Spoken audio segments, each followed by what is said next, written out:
Une mystérieuse histoire de sorcellerie qui aurait été manigancée par Carla, candidate des Marseillais. Et s'il faut enlever le mariage de Julien Manon dans la prochaine saison et le remplacer par moi et Kevin, on le fait aussi. C'est le blogueur Marc Blatta qui révèle l'information et qui diffuse plusieurs sonores. Poupée vaudou, magie noire, elle s'en serait pris à plusieurs candidats dont sa meilleure amie Maëva. Je mets 2 pics sur Maëva. Maëva, tu seras complètement bloquée et tu seras virée des programmes de W9 et les Marseillais. Très vite sur les réseaux et dans les médias, tout le monde prend la parole et les clans se forment. Carla dit depuis samedi matin qu'elle l'a fait sous influence. T'es folle, cache-toi, j'y peux rien. Là, on touche un sacré level, là. Pour certains, Carla serait la victime d'une voyante mal intentionnée. Dans cette affaire, les rebondissements sont nombreux et depuis, certains ont changé de camp. Est-ce que Carla était consentante? C'est une autre histoire. Il y a raquette. Mais qui dit vrai? Que s'est-il vraiment passé au sein de la grande famille des Marseillais? Ce soir, la principale intéressée, Carla Moreau, sort du silence dans TPMP. Merci à Carla Moreau d'être avec nous. Merci Carla. Merci d'être là et merci à votre avocat Alexandre Roblé d'être avec nous. Merci Alexandre. Vous pourriez être dans les Marseillais vous aussi. Hein. Franchement, non, vous êtes beau gosse. Non mais franchement, voilà. Non mais je le dis. Alors pour ceux, les rares personnes qui ne connaissent pas Carla, déjà merci d'être là Carla. Je sais que vous étiez très stressée de venir sur le plateau. Oui. Vraiment. Ça n'a pas été une semaine facile. Je sais, on va revenir sur cette semaine. Déjà, pour ceux qui ne vous connaissent pas, il y en a très peu, je propose qu'on regarde un petit sujet qui résume ta carrière en tant que candidate de télé-réalité et influenceuse. T'es une des plus grandes stars des Marseillais qui cartonne et une influenceuse. T'as combien de personnes qui te suivent sur Insta? 3 millions 3. 3 millions 3, voilà. C'est 3 millions 2 de plus que Castel. Ce soir, nous recevons Carla Moreau, la star de télé-réalité aux 3,3 millions d'abonnés. C'est pas possible. Même le soleil peut pas faire mieux que ça. Elle fait ses débuts en 2016 dans les Marseillaises South Africa et dès son arrivée, la petite blondinette transperce déjà l'écran. Coucou, moi c'est Carla, j'ai 18 ans et je viens de Marseille. Jeune fille pétillante, elle séduit tout de suite les téléspectateurs par son côté sensible et sa relation tumultueuse avec un autre candidat, Kevin. Non mais c'est une merde, vraiment. Pourquoi tu me fais du mal à longueur de temps? Une relation que les fans suivront à travers chaque saison. Marseillais versus le reste du monde, Moundir, elle fera pas moins de 12 émissions sur W9. Kevin finira par la demander en mariage à New York en 2019. Carla Moreau, Ils donneront naissance la même année à la petite Ruby qui fera l'objet d'une autre émission, Kevin plus Carla égale bébé Ruby. C'est une sensation que jamais j'ai vécue dans ma vie. Bref, aujourd'hui à 24 ans, Carla est une maman comblée. Pour la première fois dans TPMP, elle est avec nous ce soir. Alors Carla, déjà, première question, c'était votre rêve de faire ça? Pas forcément. Moi, je travaille dans la coiffure. C'est vrai que j'avais envie un petit peu de changer. Et il y a eu les Marseillais qui sont proposés à moi. Comment on est venu vous chercher? Sur les réseaux sociaux. D'accord. Voilà, on m'a contacté, j'ai passé un casting et j'ai été prise. Mais vous vouliez pas forcément faire ça? Non, pas du tout. Vous étiez bien dans la coiffure, vous étiez je tranquille. voulais ouvrir mon salon de coiffure. J'étais vraiment, quand je fais quelque chose de base, je le fais à fond ou je fais rien. Donc j'étais à fond dans la coiffure. Et c'est vrai que j'en avais un petit peu marre. Avec mon patron, ça se passait pas forcément super bien. Donc je me suis dit pourquoi pas. C'est vrai que ça va me changer d'air et je sais pas dans quoi je vais m'embarquer. Mais bon, c'est l'inconnu, on y va. Et ensuite, ça a explosé pour vous? Oui. Un énorme carton. Et là, c'est vrai que maintenant, vous êtes une énorme star. Voilà, c'est vrai, je le vois aujourd'hui, c'est incroyable. Et tout se passait bien pour vous. Cette jeune maman, vous avez connu votre fiancé dans l'aventure. Donc cette aventure, les Marseillais, elle vous a tout donné. Bien sûr, j'ai grandi à travers les Marseillais. L'argent, parce que c'est vrai que c'est avec ce que vous faites aussi sur les réseaux, c'est énormément d'argent. Vous avez connu l'amour, vous avez un enfant aujourd'hui. Donc tout était au top pour vous. Et là, la semaine dernière, il y a une histoire qui sort, vous accusant de faire de la sorcellerie sur les autres candidats. Selon tes accusateurs, vous auriez demandé à une voyante d'user de la sorcellerie afin de pouvoir être mise en lumière dans le programme plus que les autres, mais aussi de nuire à d'autres candidates de télé-réalité. Déjà, avant que vous me répondiez à toutes ces questions, vous entendez bien, vous, tous les Marseillais? Il y a plutôt une bonne entente avec la bande? Je m'entends, il y a des fois avec qui on s'entend moins, mais ça c'est dans la vie de tous les jours. Il y en a avec qui tu t'entends très bien, il y en a avec qui tu t'entends moins bien. C'est vrai que la vie en communauté, forcément que des fois ça éclate. On vient de Marseille, donc forcément qu'on a le sang chaud. Donc des fois ça se passe bien, des fois ça se passe mal. Mais il y a toujours beaucoup d'amour dans tout ça, dans tous les cas. D'accord. Alors, tu nous as dit que c'était une semaine difficile pour toi, parce qu'on va revoir les vidéos qui sont sorties et qui prouveraient que tu aurais eu recours à de la sorcellerie. On découvre notamment des rituels impliquant des poupées vaudou. Regardez. Les factures, je les ai en ma possession. J'ai bien regardé et... Alors, les poupées, s'il vous plaît. Je voudrais qu'on voit les poupées. Merci. Ça, c'était Marc Blatta. Maëva quitte définitivement W9 et la production et se fasse virer de Moundir. Ils devront se séparer de Maëva rapidement et instantanément et que Carla redevienne et vienne à tout jamais la première des candidates de télé. Je mets 2 pics sur Maëva. Maëva, tu seras complètement bloquée et tu seras virée des programmes de W9 et les Marseillais et tu ne participeras pas au nouveau tournage Les Marseillais.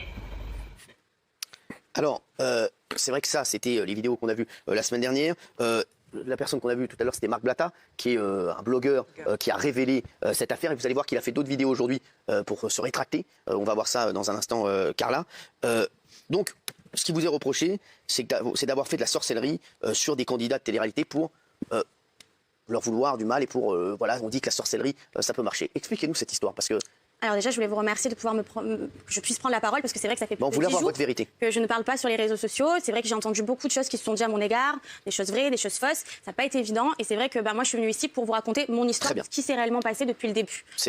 Moi, ce qu'il faut savoir, c'est que j'ai consulté cette voyante à 17-18 ans. Aujourd'hui, vous en avez Aujourd'hui, j'en ai 24. C'est ça. Donc, j'étais absolument pas connue, je n'avais absolument pas les Marseillais. J'ai consulté parce qu'entre amis, on se disait, la voyante, c'est cool, peut-être qu'on peut lire notre futur, pourquoi pas, autant essayer. J'ai donc tapé sur Internet voyante sur Marseille. Ah, d'accord, c'est juste, vous avez tapé sur Internet, vous êtes tombé sur... Le premier nom, c'était celui-ci. Incroyable. Donc, j'y suis allée. D'accord. Voilà. J'y suis allée, j'ai fait une consultation classique où, tout simplement, je sais même plus si ce qu'elle me disait, c'était vrai ou faux, mais je trouve ça assez rigolo. Donc, vous aviez 17-18 ans. J'avais 17-18 ans. Avec vous n'étiez pas connue à l'époque? Non, pas du tout, voilà. j'étais dans la coiffure. Donc, il n'y a absolument rien d'autre qui se passe. Je fais cette consultation et je ne vois plus cette personne-là.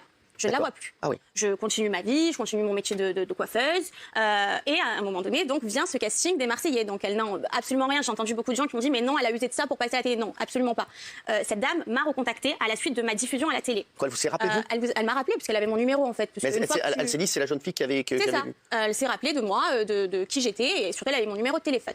Donc, moi, je vois pas où est le mal. J'ai eu un bon feeling avec cette personne. Elle me dit qu'elle a envie de me voir, parce qu'elle m'a vue à travers la télé. Donc, je me dis, pourquoi pas, je vois pas où est le mal, pourquoi pas repartir dans son cabinet. À ce moment-là, elle m'explique qu'elle est contente de m'avoir vue, elle essaye un petit peu de savoir ce qui s'est passé. Elle avait vraiment une relation un peu amicale avec moi où elle me disait c'est bien, mais maintenant qu'est-ce que tu veux dans ta vie? Je disais comme tout le monde, moi je souhaite réussir, je souhaite repartir dans les aventures, je souhaite trouver un chéri qui soit gentil, qui soit fidèle, j'espère avoir des beaux enfants, j'espère bien gagner ma vie comme tout le monde. Ah ok, à plusieurs, donc on se fait plusieurs rendez-vous à travers ça où elle me dit tu sais moi je vois ça pour toi. Mais donc vous la voyez plusieurs fois après. Je sais plus combien, très peu, mais c'était devenu en fait Carla une voyante et une confidente. Voilà, une petite confidente d'une amie que rémunérée.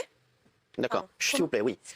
Une amie où je me disais elle veut mon bien, moi je lui raconte un peu ce qui se passe, j'ai confiance en elle, il y a rien de mal. Et puis arrive à un moment donné où elle me dit écoute Carla, faut vraiment que je te vois. Donc je me dis ok, qu'est-ce qui se passe? Donc c'est elle qui vous appelle pour vous voir. Faut vraiment que je te revoie. Alors moi je me dis peut-être qu'elle a eu un flash, peut-être qu'elle elle m'a dit quelque chose, je sais pas. Donc je vais la voir à son domicile. Où là elle est pas seule, d'accord, elle est avec une dizaine de personnes parce que c'est comme ça qu'ils vivent. Donc une dizaine de personnes. Je me dis qu'est-ce qui se passe? Je comprends pas. Elle me dit tu sais moi tu m'as parlé que tu avais envie de réussir ta vie, tu m'as parlé que tu avais envie de gagner de l'argent. Je dis oui. Elle me dit mais tu sais moi je peux réaliser tout ça. Je dis ah bon mais comment? Oui je peux réaliser tout ça. Mais pour ça il va falloir que tu me formules des choses que je vais te dicter. Je dis mais je comprends pas. Mais oui, c'est pour que j'arrive à voir si réellement je vais t'apporter des ondes positives. Donc la chance va t'arriver parce que tu sais, moi j'ai des dons.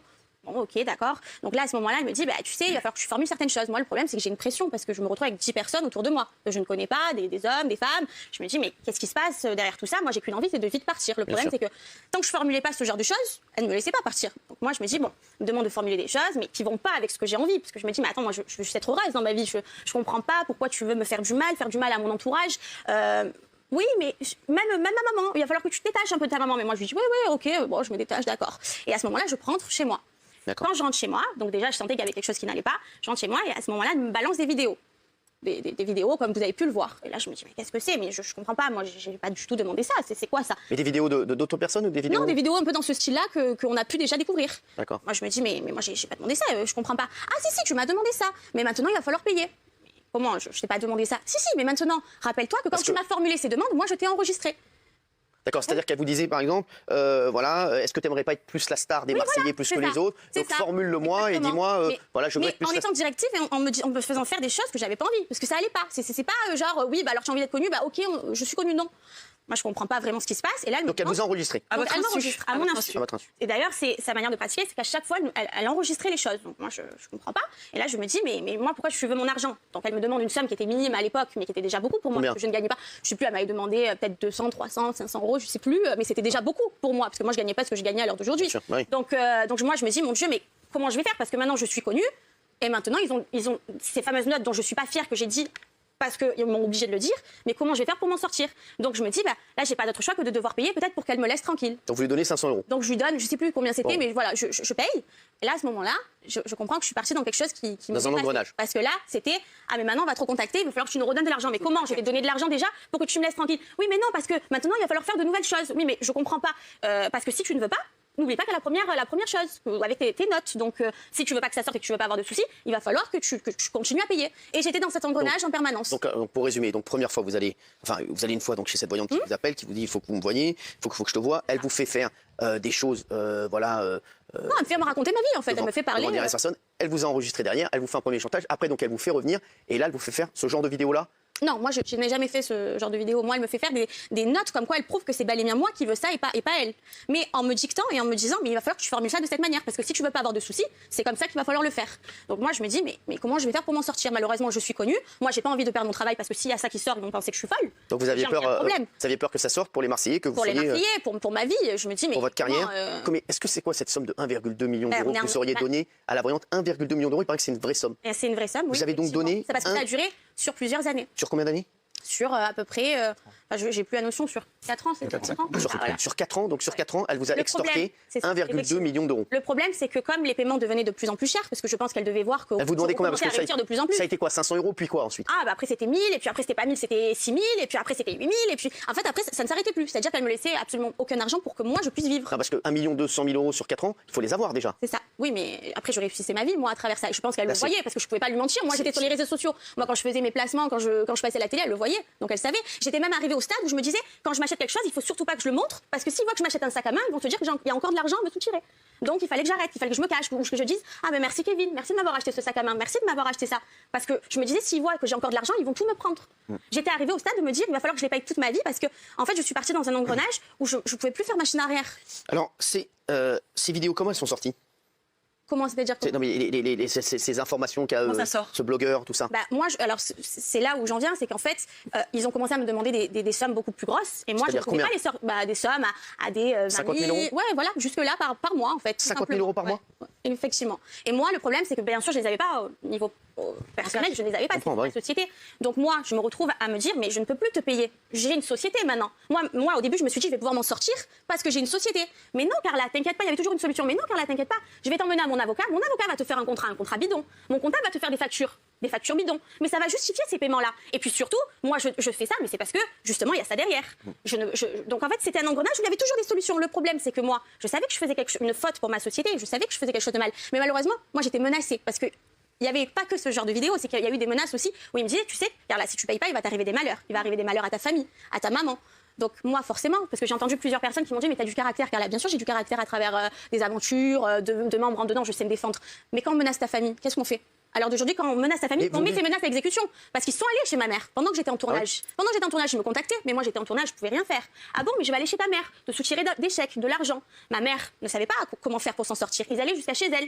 Oui, mais madame, si vous payez pas, il va vous arriver des soucis. Ma mère, qu'est-ce qu'elle a fait? Elle a payé. Par contre, une fois que je suis rentrée de tournage, elle m'a dit, Carla, maintenant, il va falloir que ça s'arrête, il va falloir prévenir la police. Il y a 2 ans de ça. Parce qu'il y en a plein qui ont dit, mais il y a quelques mois, non, il y a 2 ans que ma maman a porté plainte avec mon beau-père, et je le savais. Par contre, moi, je n'ai pas porté plainte parce que j'avais peur de ces gens, j'avais peur qu'ils mettent leurs menaces à exécution. Donc j'ai laissé faire ça par la police. Vous aviez peur de porter plainte aussi parce que vous êtes dit, si cette histoire sort... Si elle sait que c'est moi, elle va s'en prendre à moi et elle va mettre ses menaces à exécution, chose qu'elle a fait. Alors et donc ça veut dire que vous viviez sous pression depuis des années? Je vivais sous pression, mais ce qui me rassurait, c'était de me dire, je paye, et tant que je paye, elle me laisse tranquille. Oui, mais payer tous les mois, à un moment, c'est insupportable. Je sais. 1,2 million d'euros, vous avez donné à cette voyante. Alors, vous allez nous donner d'autres infos dans un instant, parce qu'elle a une incroyable histoire. Juste suite à cette histoire, il y a Youssef Sissaoui, le président de l'INAD, l'Institut national des arts divinatoires, qui s'est totalement désolidarisé de cette fausse voyante et fausse sorcière qui serait dépourvue de dons. Je vous propose de regarder ce qu'il a dit sur cette affaire. Regardez. Je suis le président de l'INAD, Institut national des arts divinatoires, un organisme spécialisé dans la défense des consommateurs et la moralisation de la profession. Concernant Danae, dont il s'agit, nous la connaissons pour avoir eu affaire à elle. Nous l'avons signalé déjà en 2014. Nous l'avons informée qu'elle n'avait ni connaissance ni compétence en matière d'art divinatoire et encore moins en sorcellerie. Danae, elle fait partie d'une cohorte de sorciers et de sorcières sans compétence ni connaissance qui profitent d'une situation de fragilité extraordinaire de clients et de clientes déconnectés de la réalité. Donc, pour dire tout simplement, en conclusion, qu'elle n'a aucun don. Le seul don qu'elle a, c'est de savoir manipuler les gens pour gagner de l'argent. Alors, voilà, donc c'était important d'avoir ce témoignage. On t'a donc, Carla, accusée de sorcellerie, notamment envers Maëva, qui serait ta meilleure amie. Qu'est-ce que tu réponds à ça? Est-ce que tu as émis... Jamais. En aucun cas, j'ai souhaité du mal, et encore moins à ma meilleure amie. Tu n'as jamais souhaité de mal à aucun? Jamais. Le problème, c'est que j'ai été contraint, par quelques notes qu'elle me soutirait, de devoir, des fois, dire « Ah non, mais il faut faire ça, parce que sinon, tu vas pas arriver à ce que je dis, mais moi je veux plus arriver à quoi que ce soit. Donc elle vous a dit des choses sur Maïva? Sur Maïva ou sur d'autres personnes. Mais elle se servait, elle se dit que ça c'est votre meilleure amie. C'est ça, exactement. Et elle enregistrait des notes. Je vais pouvoir la tenir à travers ça, et comme ça elle va forcément continuer à payer, parce que si ça sort au grand jour, ça va être un carnage. Donc elle continuait à instaurer ça avec moi.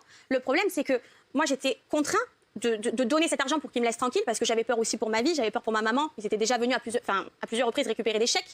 J'étais vraiment dans la peur et j'étais terrifiée de ce qu'ils étaient capables de faire. Donc moi, ce qui me rassurait en quelque sorte, c'était de me dire, bon, je leur donne cet argent, je sais qu'ils vont pas menacer ma famille et moi, je sais qu'ils vont prendre l'argent, mais par contre, je suis soulagée parce que je sais que ce n'est absolument pas une sorcière. Je sais que même ce qu'ils peuvent faire sur ces vidéos-là, ça n'accablera en rien mes amis, parce que moi, ces gens-là sont mes amis, et encore plus Maïva qui est ma meilleure amie.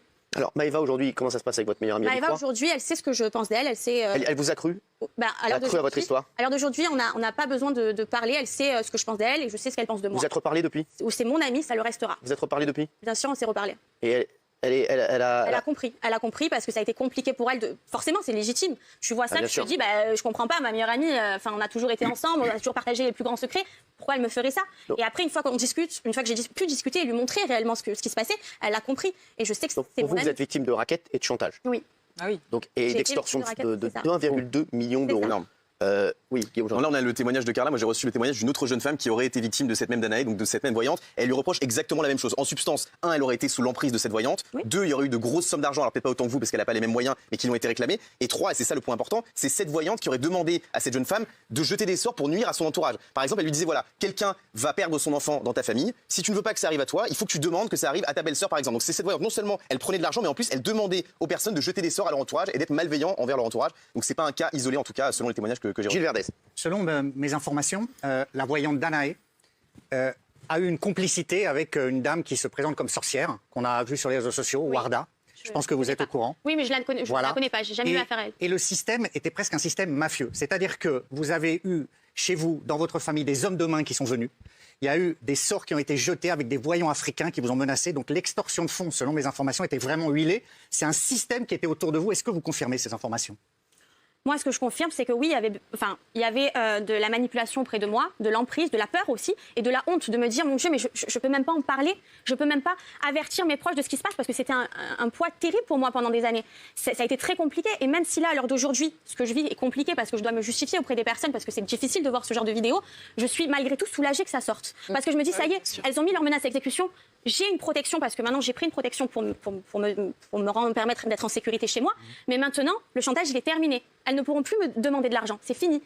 Vous êtes plutôt soulagée donc cette histoire. Oui, ça a été difficile la première. Parce que c'est dingue. Non mais vous vous rendez compte de vivre comme ça dans 3 ans. Voilà. Et je vais même vous dire mieux, même ma famille m'ont dit, mais j'ai l'impression de te retrouver il y a 4 ans de ça. Parce que tu t'étais renfermée totalement. Et maintenant, on te retrouve comme à l'époque. Vous avez peur aujourd'hui ou plus ou moins? En fait, c'est dur de se dire, mais tu as payé toute ta vie pour que rien ne sorte, parce que c'était un chantage constant. Tu as payé toute ta vie pour qu'il n'y ait pas de soucis auprès de ta famille, et maintenant ça sort au grand jour. C'est difficile. Mais après, au bout de quelques jours, je me suis dit, mais en vrai, je suis soulagée. Parce que maintenant, les gens, ils ont compris la vérité. Et maintenant, je peux enfin me justifier et prendre parole de ce qui se passait. Et maintenant, je ne vais plus mentir aux gens. C'est fini. Vous avez porté plainte? J'ai porté plainte, oui. Votre avocat est là. Qu'est-ce qui va se passer maintenant pour les téléspectateurs? Écoutez, j'ai entendu la dernière fois, il y a quelques jours, qu'elle avait déposé plainte tardivement, effectivement. Mais il y avait déjà une plainte qui a été déposée il y a 1 an et demi par ses proches, parce qu'ils se sont rendus compte de ce qui se passait. Elle l'avait caché pendant des années. Donc elle a vécu un calvaire. Elle ne le disait à personne. Et c'est quand ses proches, sa mère, son beau-père, ont été eux-mêmes contactés, même pour inciter Carla à donner des chèques ou que les chèques soient honorés, etc., que finalement, eux-mêmes, ils ont pris la décision de déclencher le processus judiciaire. C'était il y a 1 an et demi. Ça a pris un peu de temps et finalement, cette Danae a subi une garde à vue suite à cette plainte le mois dernier. Il y a une enquête en cours? Oui, tout à fait. Oui. Donc, dès qu'après cette menace, justement, de sortir toutes ces preuves, tous ces éléments, soi-disant contre Carla, qui ont été fabriqués par cette voyante et toute son équipe, elle s'est sentie libérée. Elle est allée déposer plainte. Donc, c'était il y a quelques jours. Et nous avons été entendus vendredi matin par les policiers pour développer toute la plainte et donner tous les éléments. Est-ce qu'il y avait d'autres cas, comme l'a dit Guillaume? Oui, il y en a plusieurs. Et d'ailleurs, je suis aussi sur ce plateau pour dire de ne plus avoir peur. Parce que je pense que moi, j'ai la chance d'être dans la lumière et de pouvoir en parler ici sur ce plateau. Mais je sais qu'il y a énormément de personnes qui ont eu la même chose que moi. Alors oui, bien sûr, financièrement, beaucoup moins élevé, mais ça reste de l'argent. Quelqu'un qui paye 100 € et quelqu'un qui en paye 10 000, c'est exactement la même chose. C'est du chantage et du racket. Et c'est pour ça que je suis aussi là. C'est pour dire de ne plus avoir peur et que si je peux être aussi là pour les autres, je le ferai. Alors, Carla, qu'est-ce que vous avez ajouté ce soir? Si je vous laisse ce que j'ai s'adresser aux téléspectateurs, parce que ça fait une histoire incroyable. Il y a plein de gens qui vous en voulaient, il y a des gens qui vous ont défendu. Jusqu'à la fin, ça a été des semaines et des jours très très compliqués pour vous. Aujourd'hui, qu'est-ce que vous avez envie de dire? À l'heure d'aujourd'hui, ce que j'ai envie de dire, c'est déjà de m'excuser auprès des Marseillais, de toutes les personnes qui ont été impliquées par cette affaire, parce que malgré tout, ils n'ont rien demandé. Et c'est vrai que quand ils ont découvert tout ça, ils n'ont pas eu ma version des choses. Donc je peux comprendre qu'ils aient été énervés et je m'en excuse parce que moi, les Marseillais, ça fait partie de ma famille malgré tout. J'ai grandi à travers eux, j'ai rencontré le père de ma fille, j'ai évolué, donc je veux qu'ils comprennent que en aucun cas, j'ai souhaité du mal et en aucun cas, cette femme avait des dons de sorcellerie et des sorts qu'ils ont pu lui envoyer. Non, c'est pas le cas. Donc, je m'en excuse auprès d'eux. Et à présent, j'ai envie de me consacrer vraiment à ma famille. Je remercie vraiment d'ailleurs Kevin, votre mari, ma famille, ma belle famille qui ont été là pour moi et surtout le soutien de toutes les personnes sur les réseaux sociaux. C'est énorme et c'est grâce à ça que j'ai pu me relever et me dire non, n'aie pas honte. À l'heure d'aujourd'hui, tu as subi ça. Il faut que les gens le sachent parce que ça peut aider aussi d'autres personnes. Et maintenant, c'est bel et bien terminé. Je démarre une nouvelle vie. Alors, donc il y a une enquête en cours. On a eu votre version des faits ce soir. Oui. Merci à vous d'avoir été sur ce plateau direct. Je sais que c'était pas évident. Ça va, ça s'est bien passé? Oui, ça va. Voilà, en tout cas, vous avez pu nous exposer votre vérité.